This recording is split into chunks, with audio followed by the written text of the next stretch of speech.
Welcome to the Science of Success. Introducing your host, Matt Bodnar. Welcome to the Science of Success, the #1 evidence-based growth podcast on the internet, with more than 5 million downloads and listeners in over 100 countries. In this episode, we expose the lie that success makes you happy and discover the truth about engineering happiness into your life. Can you choose to be happy? If so, what should you do and how should you change your behavior? We also confront the reality that in today's world, we no longer have the tools to handle real or even perceived failures. We discuss how to build mental toughness and what you can do to build your own mental strength and resilience. All of this and much more with our guest, Neil Pasricha. Are you a fan of the show and have you been enjoying the content that we put together for you? If you have, I would love it if you signed up for our email list. We have some amazing content on there along with a really great free course that we put a ton of time into called How to Create Time for What Matters Most in Your Life. If that sounds exciting and interesting and you want a bunch of other free goodies and giveaways along with that, just go to successpodcast.com. You can sign up right on the homepage. That's successpodcast.com. Or if you're on your phone right now, all you have to do is text the word SMARTER, that's SMARTER, to the number 44222.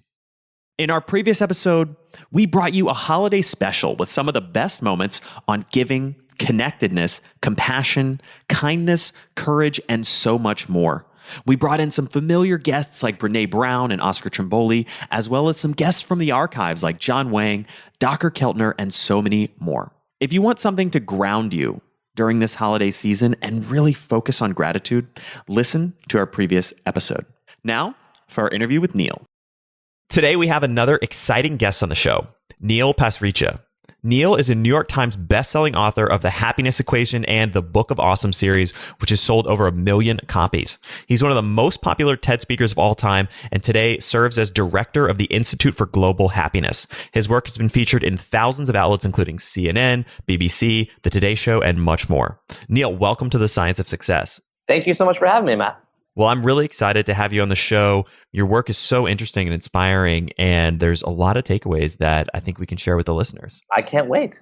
I want to start with an idea that you shared in some of your early work. It's this notion that people often have the equation backwards. They think that they have to work hard, do great work, be successful, and then eventually they'll be happy.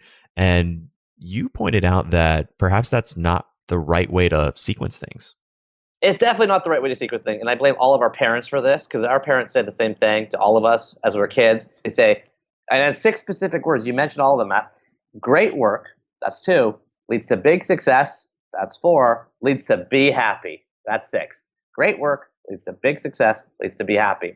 However, after reading over 300 positive psychology studies on the science of happiness, I can tell you without a shadow of a doubt, the model's exactly reversed. It actually goes, be happy leads to great work, leads to big success. Based on a study published in Harvard Business Review by Sonia Lyubomirsky and her colleagues, we know that being happy actually increases your productivity 31%, increases sales 37%, and increases creativity 300%.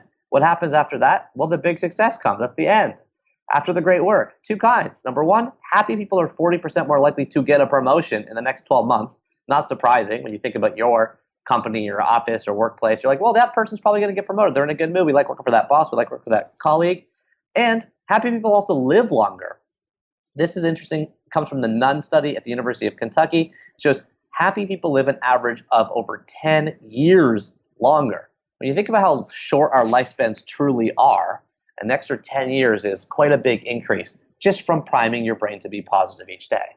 It's so interesting. And this underscores to me one of the biggest takeaways or lessons that I've pulled from doing the podcast, which is this notion that a lot of these seeming soft skill things, emotional intelligence, happiness, gratitude, all of these things, people often think that they're not real business skills, that they can't help you be more productive, that they can't help you be more successful.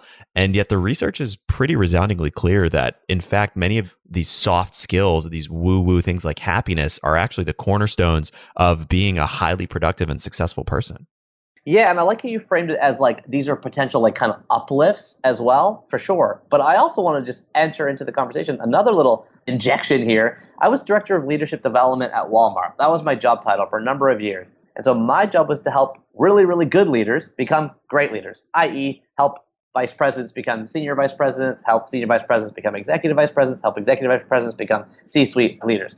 Guess what everyone got fired for? Guess what? If you weren't going to make the leap, guess what reason it was? It wasn't because you couldn't do the numbers. It wasn't because you couldn't show confidence in meetings. It wasn't because you couldn't lead a team. It was because people didn't like you. Like, that's what it was. It was because nobody wanted to work for you. You were hard to get along with. You weren't empathetic in meetings. You didn't show compassion and understanding. People got a rough feeling from you. And then when enough people feel that way, guess what? Your 360 scores, your managing up surveys, all that kind of stuff comes back negative, so they can't promote you. So the number one derailer in an office environment or in an executive environment is actually your soft skills, your EQ. So I like how you said, hey, this helps you go up. I'm also saying it also helps prevent you from getting the boot. EQ is the hardest thing to grow, and we aren't spending enough time growing it. I couldn't agree more. And I want to look at this because you could ramble on, and you've shared some great statistics, but you could talk, ad infinitum about the benefits of happiness. But I'm sure somebody could hear you say that and tell themselves, okay, great. That's awesome for people who are happy, but I'm not happy, or I'm naturally not as happy. So what does that mean? Am I left out in the cold? Yeah, no, it doesn't. And I'm going to quote Sonia Lyubomirsky again. She's a real titan in this positive psychology world, professor, Stanford, University of California. She's posited a model in her famous book called The How of Happiness that actually shows, it's a model, okay? It's not like a proven concept, but she has the background and the chops. And I've seen a lot of your guests have these kind of similar backgrounds. You had Mihaly Csikszentmihalyi, et cetera, on the show. Like, she's got the horsepower to say, look, guys, based on all the research I've done, 50% of your happiness is actually genetic. 10% of your happiness is circumstantial or circumstances based on what's happening in your life. And 40% of your happiness is based on your intentional activities. Again, 50% genetic, 10% circumstances, and 40% intentional activities. So to the person who's saying, well, I'm just not a naturally happy person, I get that. That's your genetic baseline. That is the 50%. Unfortunately, you can't control it. You can control, however, the 40%, the part of the glass that you refill. Like I say to people, the glass isn't half empty or half full. It's refillable. What do you put into that 40%? So what I always preach to people is this. You, Matt, me, Neil, and everyone listening, we are all awake on average for 1,000 minutes a day. That is the average amount of minutes people are awake for a day. And I'm obsessed with the number 1,000, by the way, which we could talk about later if you want. But that number is fascinating to me for many reasons. We're awake 1,000 minutes a day. My argument is, could you take 20 of them?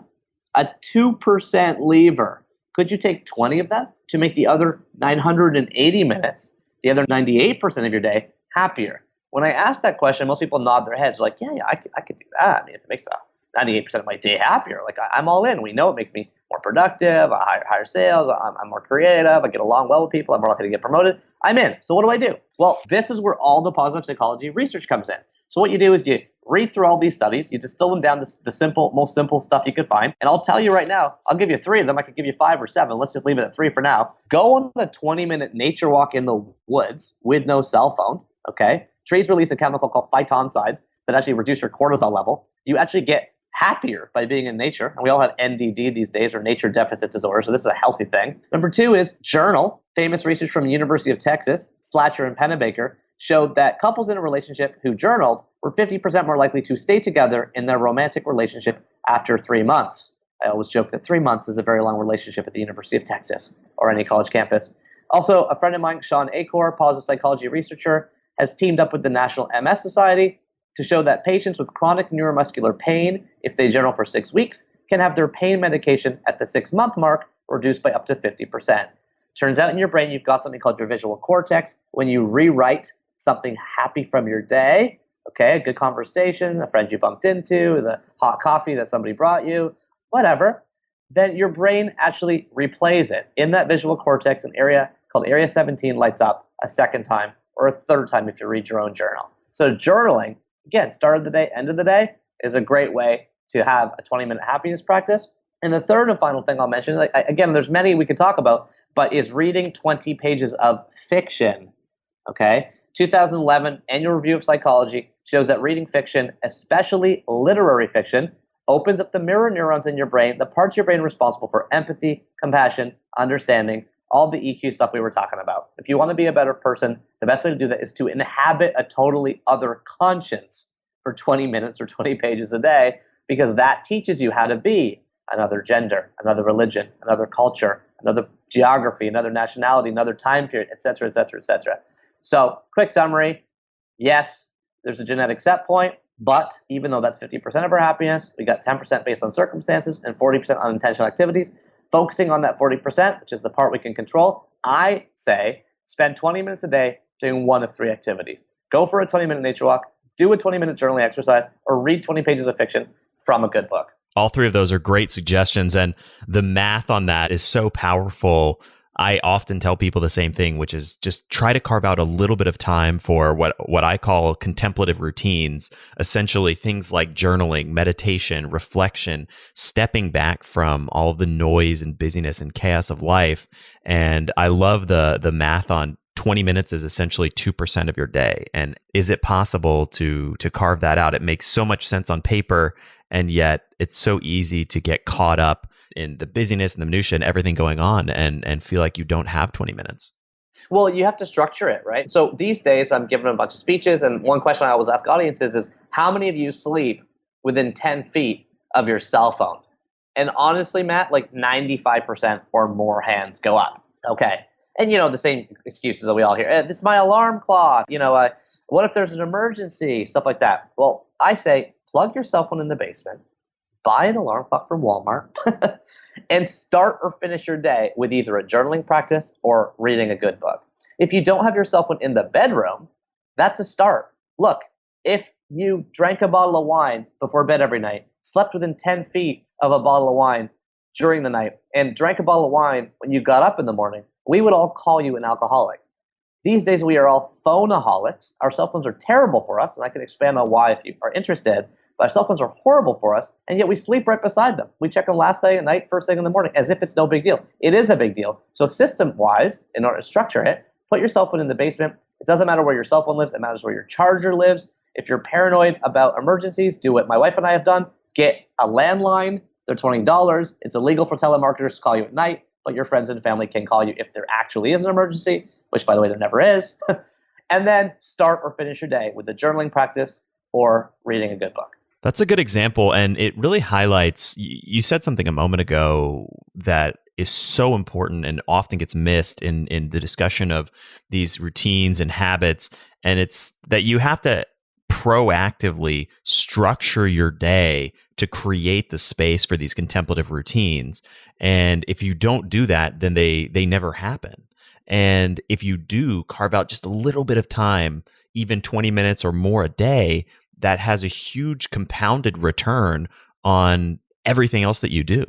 Exactly. And by the way, I'm partly preaching to myself. I'm actually a very lazy person. People don't believe me when I say that because they're like, no, you get so much done, blah, blah, blah. You didn't write all these books. No, it's just because I'm structured. It's just because I just made simple rules around things, right? So one rule is the cell phone lives in the basement. That's a rule. I can't in my mind break it. So then it allows me, what am I going to do right before bed? I got a journal sitting beside there. I got a book. So I flip it open. It's because I just it's easier for me to do that than nothing, So that's why I do that. And there's many things like that Leslie and I, my wife, have in our life. Another example, I'll just throw in here, Matt, for those listening, are like, okay, that's one, buddy. What else you got? Is we have a family contract. So my wife and I have written out on a piece of paper and signed in ink the number of nights I'm allowed to be away per month, the number of days we must have together as a family, and I mean no screens, no other people, like just our family, the number of days we get of vacation as a family, and the number of nights she and I both get to do our own thing each month. By the way, the number for all those things happens to be 4. Okay, Neil's away 4 nights per month because that means I say no to lots of stuff. But we just talked earlier before we jumped on here, like I can't do certain things because Saul Orwell's Cooking Exchange. I was able to do that because I'd already maximized my nights away. So this is a little family contract.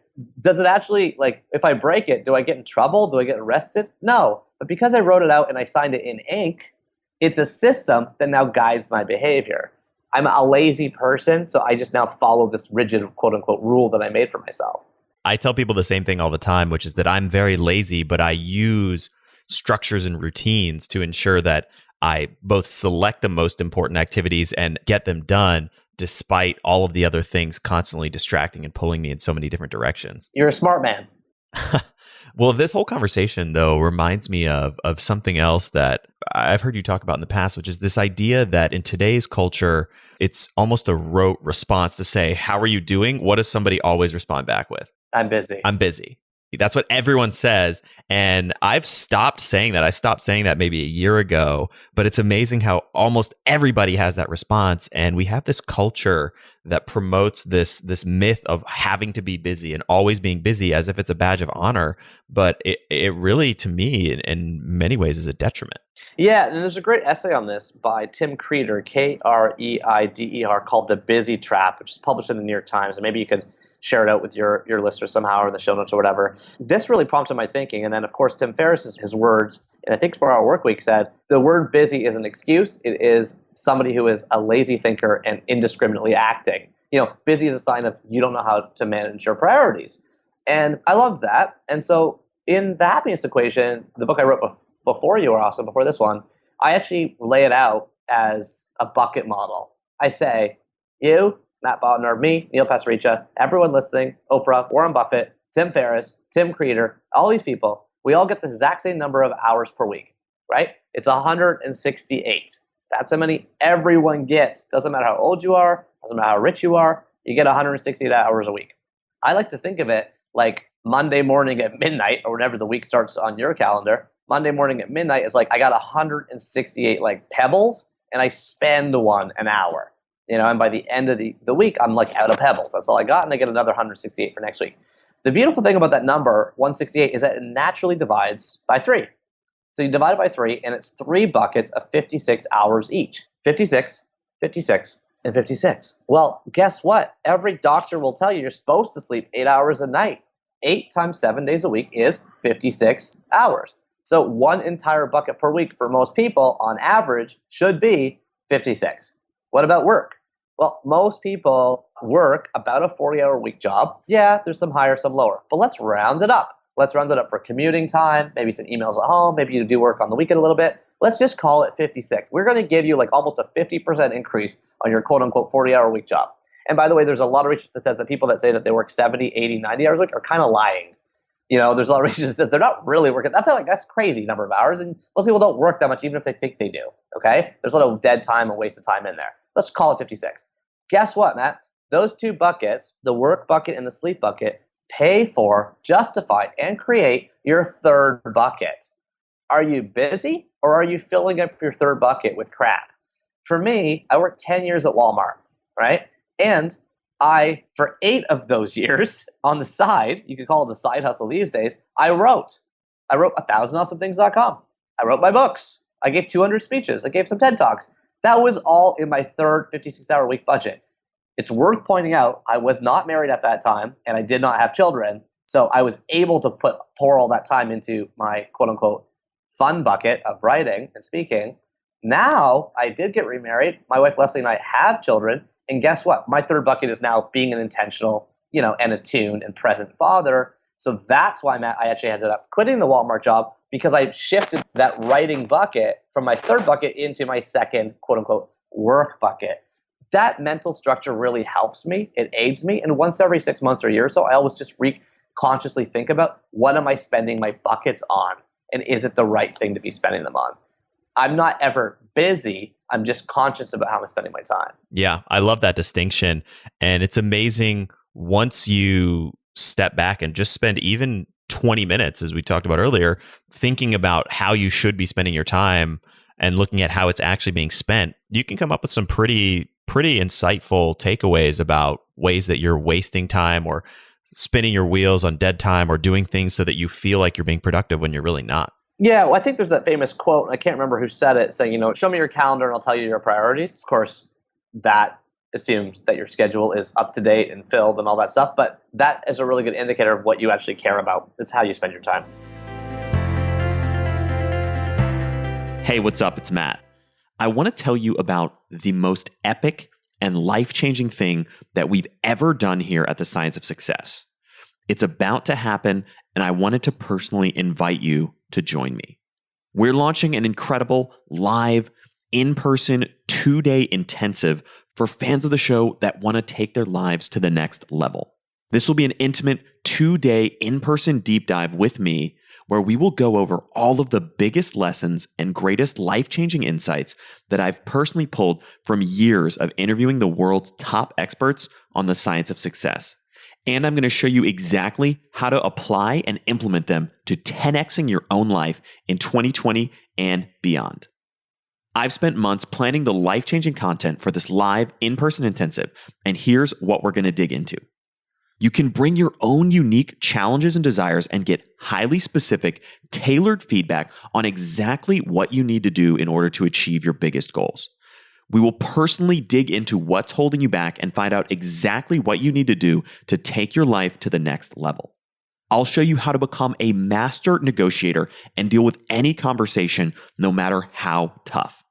You'll get the exact tools that you can apply right now to influence anybody using Jedi mind tricks. I'll show you what to do to banish fear from your life and to get rid of negative emotions. We'll reveal exactly how you can overcome procrastination and overwhelm and increase your productivity by more than 10x. And I'm going to show you how to finally end self-sabotage and overcome what's holding you back.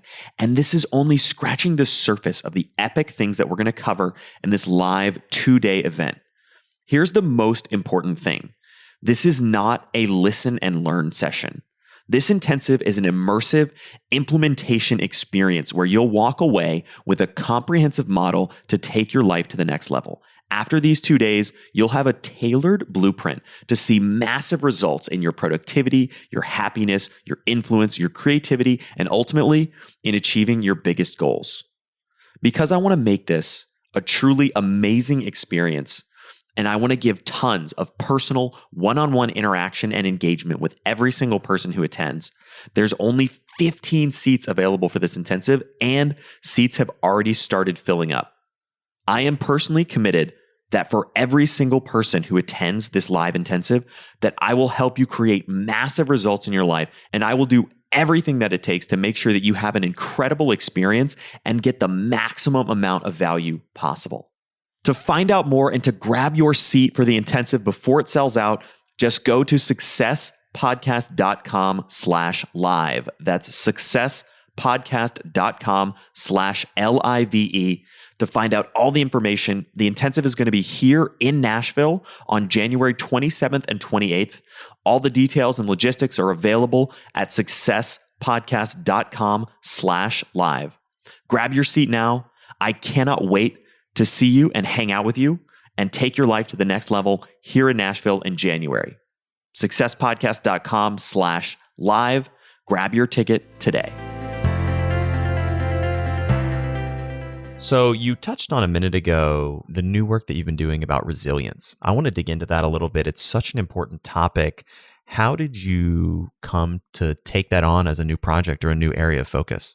Sure. Well, it's really an evolution. So I'm 40 years old now at the time of this conversation. In my late 20s, my wife left me and my best friend took his own life. These are super hard and difficult things for anybody. And for me, I was a wreck. I was lost 40 pounds to distress. I got a therapist for the first time, and I started my blog. 1000awesomethings.com was my personal therapeutic project to cheer myself up. That evolved into my first book, which is all about gratitude, and it's called The Book of Awesome. 5 years later, I met Leslie. We fell in love. We got married. I'm giving you like the quick version here. And on the plane home from our honeymoon, she told me she was pregnant. I mean, on the plane. She bought the pregnancy test in the Kuala Lumpur airport pharmacy. And she did the pregnancy test like 50,000 feet above sea level. We land home in Toronto. I then write a 300-page love letter to my unborn child about how to live a happy life. That love letter turns into a book called The Happiness Equation. So The Happiness Equation, my last book, is all about happiness. Okay, and a lot of the stuff we've been talking about so far is kind of like from that work and research and writing that I did. Now, at the time of recording this, it's 2019, and I don't know when this will come out, but right at the end of 2019, we're recording, and I'm 40 years old.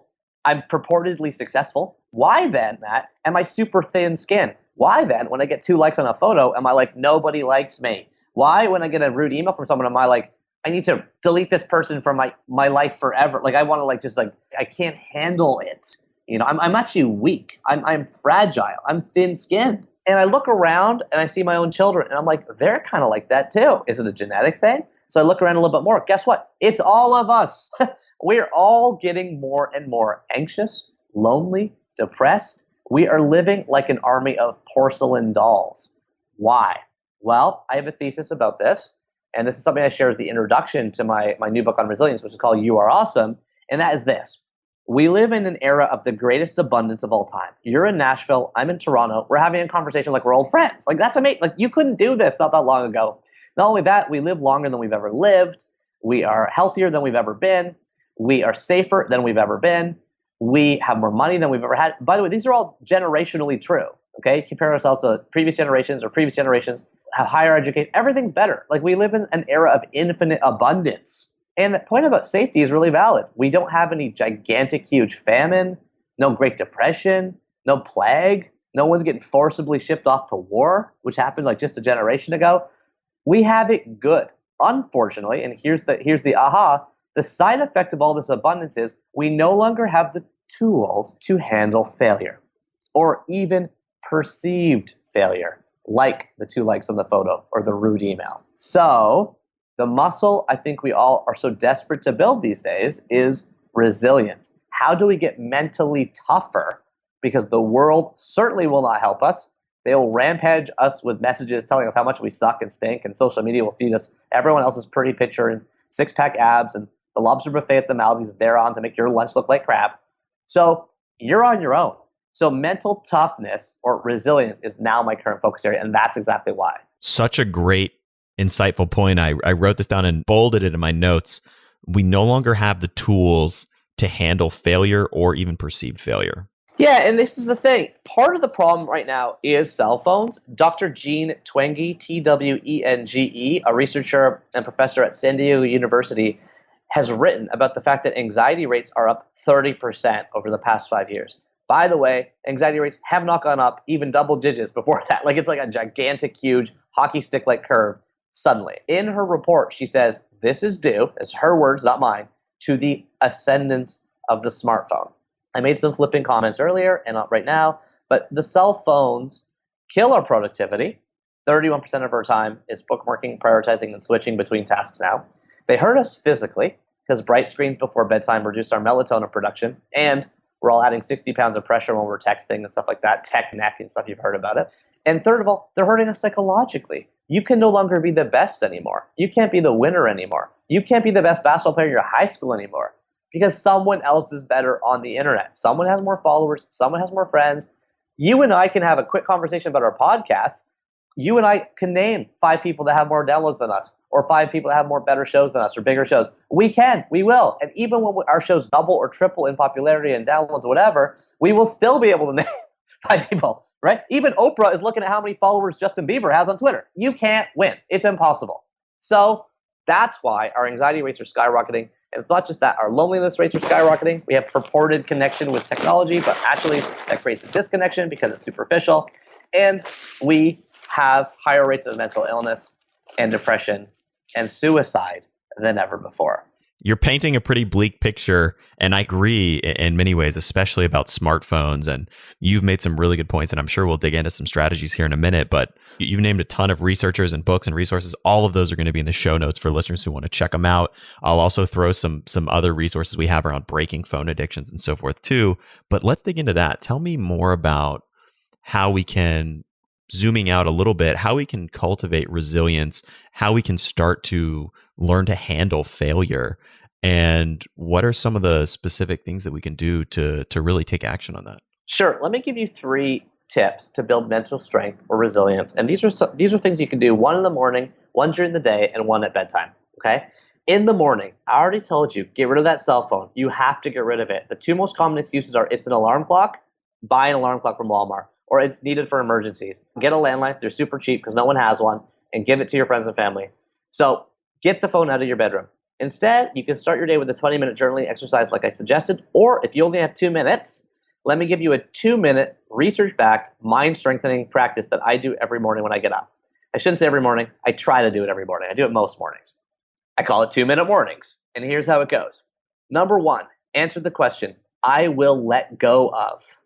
Number 2, I am grateful for. And number 3, I will focus on. That's it. I will let go of, I am grateful for, I will focus on. I will let go of is the first one. We used to go to the Catholic confession chamber. Bless me, Father, for I have sinned. The gospel believes it's good to get things off your chest. There's research in Science magazine called Don't Look Back in Anger by Brasson and colleagues that also suggests that minimizing regrets as you age is good for you. Okay, it makes you happier and live longer. It's not just Catholicism, by the way. Buddhism, Mormonism, Judaism, Islam all have a form of confession built into their religious practices. However, Matt, guess what the fastest growing religion is in the world right now? I don't know. Buddhism? No religion. According to National Geographic, it is no religion. In fact, some countries like Australia, France, UK are about to cross into a secular majority. Okay? So we need a form of contemporary confession. I will let go of helps you crystallize and eject an anxiety and prevents it from swimming subconsciously in your mind all day. I will let go of the 5 pounds I gained over the holidays. I will let go of comparing my book to Tim Ferriss's book, comparing my podcast to Tim Ferriss's podcast. I will let go of the fact that I yelled at my toddler yesterday. I feel like a terrible dad, but I will let go of it. I am grateful for, this is based on research from Emmons and McCullough that shows that if you write down 10 things you're grateful for at the end of the week, you'll not only be happier, but physically healthier after a 10-week period. The research, though, says that the gratitudes have to be specific. So you can't just write down my husband, my kid, and my job. You have to write down when my husband Antonio put the toilet seat down, when my 3-year-old son gave me a picture that he drew at school, when my boss gave me a compliment in the big morning meeting. Specific. Specificity is important. Otherwise, your brain's not really thinking about it. And the third thing is I will focus on. I will focus on is a way to carve a will do from your endless could do, should do list, right? We all suffer from decision fatigue. Taking that 30 seconds in the morning to decide what the thing is you're going to do today is awesome because then you can cross it off the next morning and you're done, okay? I will let go of, I am grateful for, I will focus on is the morning practice I recommend to strengthen your mind for the day. Now, I said I had 3 things. I said I had a lunchtime practice and an evening practice. You want the other 2? Absolutely. Lunchtime. Okay, what should you be doing at lunchtime? First of all, I want you to be if you work in an office environment, I would like you to become the most antisocial person in your office. Do not take your cell phone in your pocket, jump into a Toyota Corolla with 4 people heading over to the, local, what's the chain I'm trying to think of? I don't know. I can literally picture, Chili's. I was picturing the red little chili powder. I was what's the name of that restaurant? Chili's. Forget it. Don't do that. Do not participate in the team lunch. I'm sorry, but I want you to be antisocial. Instead, leave your cell phone on your desk and go out and spend your lunchtime doing a weird hobby, an unusual activity. According to research, Nobel Prize winners are 22 times more likely than their peer group, their scientific peer group, to take part in a strange, unusual, or amateur hobby far outside their scientific discipline, like glass blowing or teaching magic or learning a new musical instrument or starring in a local town play. Could you sign up for a cooking class? Could you go for a nature walk somewhere that nobody else goes? Could you take an aerobics class that you've never taken before or get a personal trainer if you're scared of the gym? Get a personal trainer. Do something that's unusual for you. According to the research, this will avoid something called cognitive entrenchment, which is what happens to all of us as we get older and we increasingly specialize. We get too mentally fragile. It's the opposite of resilience. If you want to develop greater resilience and mental strength, you have to broaden yourself. Do things far outside your comfort zone. If you can't do it at lunch, fine. In the evenings, take a cooking class, take a music class, pick up an instrument you don't know anything about, etc. Do something really weird and different because that will bring new learnings back to your core discipline or core focus area. By the way, side note, I interviewed Chris Anderson for my podcast. So my podcast is called 3 Books. I ask people which 3 books changed their life. Chris Anderson runs TED, the whole thing, TED conference. He said, Neil, this is exactly how I designed TED. It's a series of incongruent ideas presented as TED Talks, where by the end of the conference, every single attendee has a gigantic aha. They have a cool new insight related to their core discipline because they were presented with such incongruent thinking. Most famous example, of course, is Steve Jobs taking that calligraphy course at Reed College, which helped him make the font on the Mac computer many years later. Have a weird hobby, okay? Number 3, at nighttime, we all talk about this thing these days called intermittent fasting. Do you know what I'm talking about, Matt? Intermittent fasting? Yes, for sure. You heard about it. Everyone's heard about it. Your listeners are probably all over this stuff. What we should be talking about is intermittent fasting on our cell phones. What we should be talking about is intermittent fasting under technology. For how many hours of the day can you completely untether yourself from the matrix? That's, to me, the bigger question. And why should we do it? Well, there's research that shows that when you aren't connected to your cell phone, you let your thoughts ferment, congeal, spark. You're more creative. You're more impassioned. You stop doing things right and you go to doing the right things. You move from the front of the deck ship to the captain's seat on the ocean liner. You go from living in the washing machine to looking at the washing machine. It helps you zoom out. So there's a couple ways to do this. One is you can try my technique, which is on Friday afternoons, I give my wife Leslie my cell phone and I say, hide this from me till fantasy football starts on Sunday. Okay? Which I know it sounds like not that much, but from Friday afternoon to Sunday afternoon, that's a lot. That's like 48 hours for me with no cell phone a week. Okay? And every night, again, I told you I plug myself into the basement and I put it in airplane mode. So I also have like an untethering that happens at the end of the day. If you can't do that, then there's a product I just learned about called Palmbox. The website is getpalmbox.com, Pombox. It's a small, beautiful wood-looking box. You put your cell phone in, you set the timer, and it locks you from your cell phone until the timer dings or opens it up. So a woman emailed me and told me about this. She said, me and my husband were starting to realize we were distracted at dinner, like from our own kids, and we didn't like that. We don't want to be distracted from our own kids. So we got a Palm Box, and from 5:30 to 8:30 each evening, we go untouchable. That's what I call it, and You Are Awesome, going untouchable.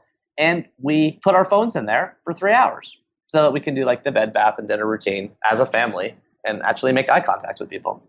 Those 3 things, just to quickly summarize, are a 2-minute morning practice I will let go of, I am grateful for, I will focus on, a lunchtime or some other time during the week, unusual or weird hobby that gets you out of your comfort zone, remembering that your learning rate is the steepest when you know the least, and finally, at night or on the weekends, going untouchable, unplugging from the matrix, and thinking about how to intermittently fast on your cell phone.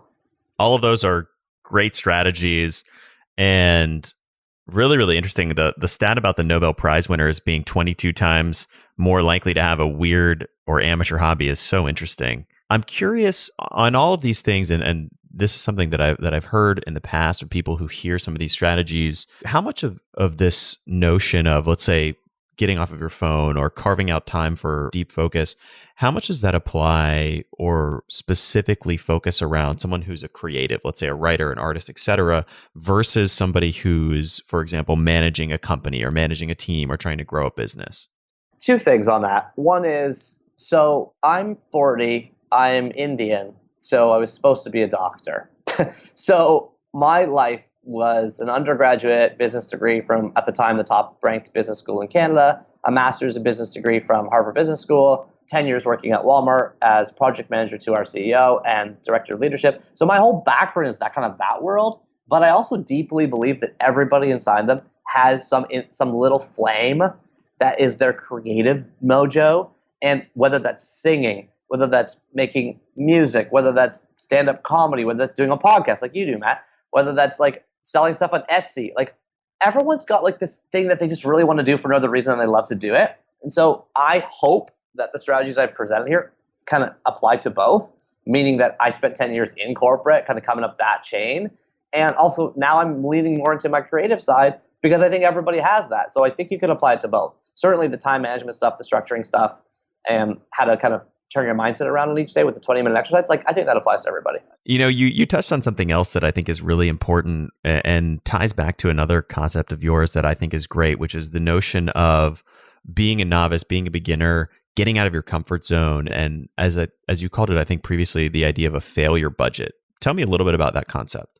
Sure. And I mentioned this idea called cognitive entrenchment. And if you want to read a little bit more on staying wide longer, a great book on this topic is called Range by David Epstein, Epstein. Yeah. That's where I got the Nobel Prize winner's research study was from. I don't think he did the study, but he quotes that study in that book. It's where I first became aware of it.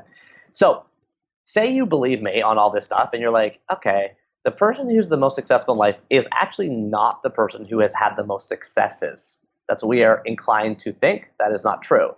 It is actually the person who has had the disproportionately higher amount of failures. Example, wedding photographer.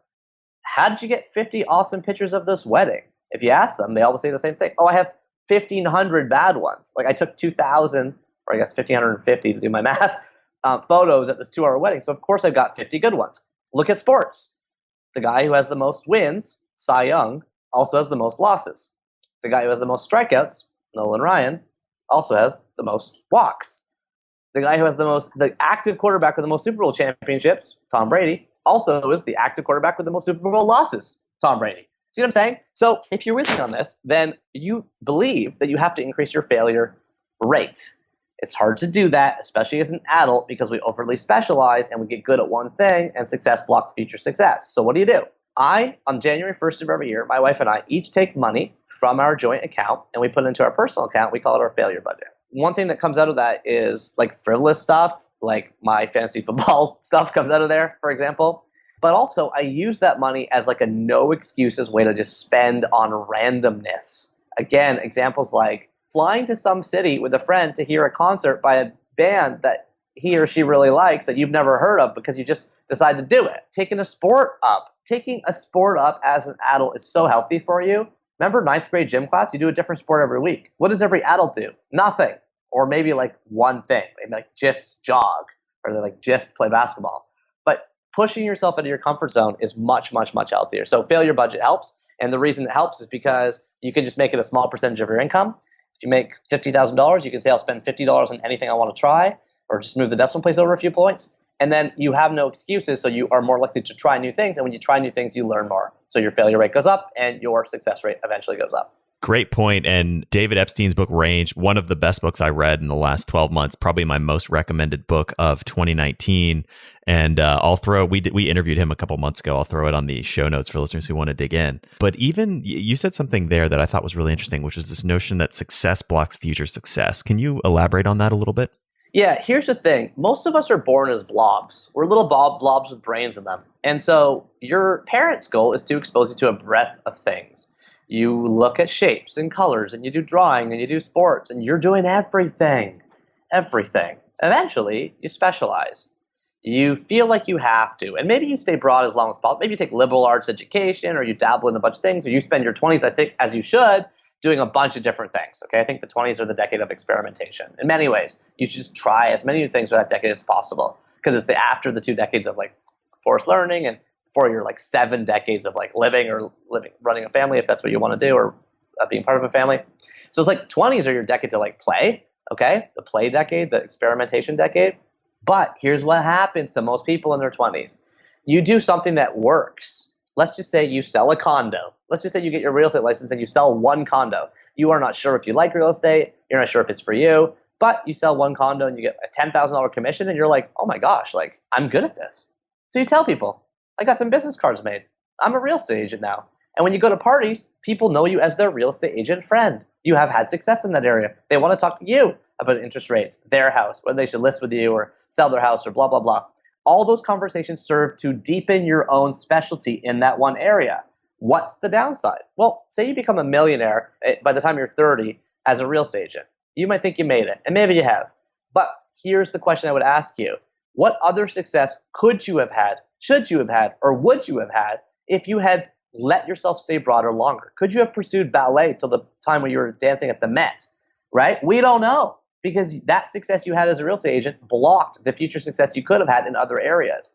What's the way out of that? How do you mentally unfurl yourself from all the sleeping bags you're rolled up in? Go to parties where you don't know anybody. Have a failure budget where you try new things. Put yourself in situations out of your comfort zone.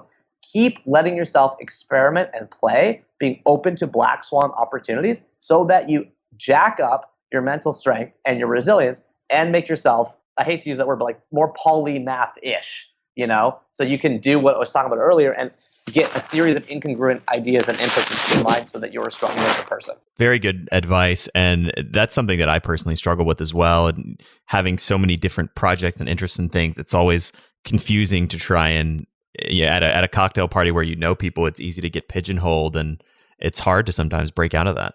Yeah, that's what you have to try. A great book is The Black Swan by Nassim Taleb. Go to parties where you don't know anybody. Put a chip on a roulette wheel on every number and give it a spin. People ask me, Neil, why did you start 3 books? Like, why did you start your podcast? And I say to them, It's because it turns out that the stuff I love doing since I was a kid, writing and speaking, it turns out as I'm getting closer to 40, I'm getting paid for that stuff. I'm always getting paid for it. And I had nothing to push myself wider all over the place, just in crazy directions. Is to start my podcast, 3 books. I purposely made it no ads so that I won't be beholden to anybody. I want to do it for 15 years so I can uncover the 1,000 most formative books in the world. And who am I interviewing, Matt? I just told you before, I'm trying to interview, I interviewed the world's greatest Uber driver about customer service. I interviewed the woman who's founded the world's largest feminist magazine. Do I know much about feminism or feminist magazines? No. So I got to ask her, what's feminism? What's first wave feminism? How do you define a feminist?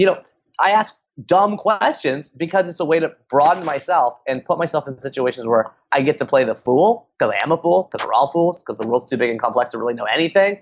And the podcast, 3 books, is a way for me to expose myself to endless Black Swan opportunities. It's an excuse, because it's being recorded and released, for people to sort of say yes to talking to me. Malcolm Gladwell, I don't think, would have said yes to my show if I was just like, hey, Malcolm, can I come over to your living room and talk to you about books? The answer would have been no. If I was like, hey, could I talk to you about your 3 most formative books and release it when your new book comes out, sharing people what I thought of your new book, talking to strangers, and your 3 most formative books? And the answer is yes. And I get to benefit from that conversation and, of course, record it and share it with people. So to me, it's like putting a learning kind of accelerated hill in my life. And I made it a countdown and I made it scheduled. All that stuff I did, Matt, so it forces me to do it. Same with my blog back in the day, 1000awesomethings.com. It was one awesome thing every single weekday at 12:01 a.m. for 1,000 weekdays in a row. The system creates the laziness in a way because I have to do it by the deadline I set. Yeah, such a good perspective. And I couldn't agree more about podcasting as a powerful framework to open up all kinds of doors and opportunities. I want to dial this back to something really simple. For somebody who's been listening to us that wants to concretely implement or take action on one thing that we've talked about, what would be the one piece of homework or action item that you would give them to start implementing these ideas? Start or finish your day by reading 20 pages of fiction from a good book. Books are magic and reading is medicine. A few years ago, I read 5 books a year. Then my wife made fun of me and I read 50 books a year in 1 year. I wrote an article about how I did that called 8 Ways to Read a Lot More Books This Year. It got published in Harvard Business Review in January of 2017. It became the most read article on the whole website, hbr.org, over that year, and you can link to it in the show notes. That tipped me off that everybody wants to read more. It wasn't that my article was so well written. It was like when you see the headline, 8 Ways to Read a Lot More Books, everyone's like, well, I would like to do that, but I can't. So what did this guy do? You click the article. Guess what? My advice is no-brainer. It's like, move the TV to the basement, put a bookshelf at your front door, commit to what you're going to read. So I started an email list about what I'm going to read. Now, because I have the books podcast now, the 3 books podcast, and I've totally eliminated television, news media. I canceled 2 newspaper subscriptions. I canceled 5 magazine subscriptions. All my time and energy outside of my day-to-day is reading. This year I'm going to read something like 175 books a year, which I don't think that is sustainable, to be honest with you, but I have to read 75 a year just for my podcast. And because I'm starting and finishing the day with books, it adds up, and it makes me, and it will make you, a better leader, a better writer, a better speaker, a better father, a better mother, a better sister, a better brother, a better parent. Everything gets better when you inhabit multiple consciousness. It comes from the quote from Game of Thrones, which is, a reader lives 1,000 lives before he dies. The man who never reads lives only one. Love the Game of Thrones reference. What a great way to put a bow on that. So Neil, for listeners who want to find more about you and your work online, what is the best place for them to do that? Well, my podcast is called 3 Books, and my website is called neil.blog, neil.blog. Well, Neil, thank you so much for sharing all this wisdom and all these insights with the listeners. Matt, thank you. You were doing an amazing service for the world. I love your podcast. It's a real flattering honor to be invited. Thank you for having me. Thank you so much for listening to The Science of Success. We created the show to help you, our listeners, master evidence-based growth. I love hearing from listeners. If you want to reach out, share your story, or just say hi, shoot me an email. My email is matt@successpodcast.com. That's matt@successpodcast.com. I'd love to hear from you, and I read and respond to every single listener email. I'm going to give you 3 reasons why you should sign up for our email list today by going to successpodcast.com, signing up right on the homepage. There's some incredible stuff that's only available to those on the email list, so be sure to sign up, including an exclusive curated weekly email from us called Mindset Monday, which is short, simple, filled with articles, stories, things that we found interesting and fascinating in the world of evidence-based growth in the last week. Next, you're getting an exclusive chance to shape the show, including voting on guests, submitting your own personal questions that we'll ask guests on air, and much more. Lastly, you're going to get a free guide we created based on listener demand, our most popular guide, which is called How to Organize and Remember Everything. You can get it completely for free, along with another surprise bonus guide by signing up and joining the email list today. Again, you can do that at successpodcast.com, sign up right at the homepage, or if you're on the go, just text the word SMARTER, SMARTER, to the number 44222. Remember, the greatest compliment you can give us is a referral to a friend, either live or online. If you enjoyed this episode, please leave us an awesome review and subscribe on iTunes, because that helps boost the algorithm, that helps us move up the iTunes rankings and helps more people discover the science of success. Don't forget, if you want to get all the incredible information we talk about in the show, links, transcripts, everything we discuss, and much more, be sure to check out our show notes. You can get those at successpodcast.com. Just hit the show notes button right at the top. Thanks again, and we'll see you on the next episode of The Science of Success.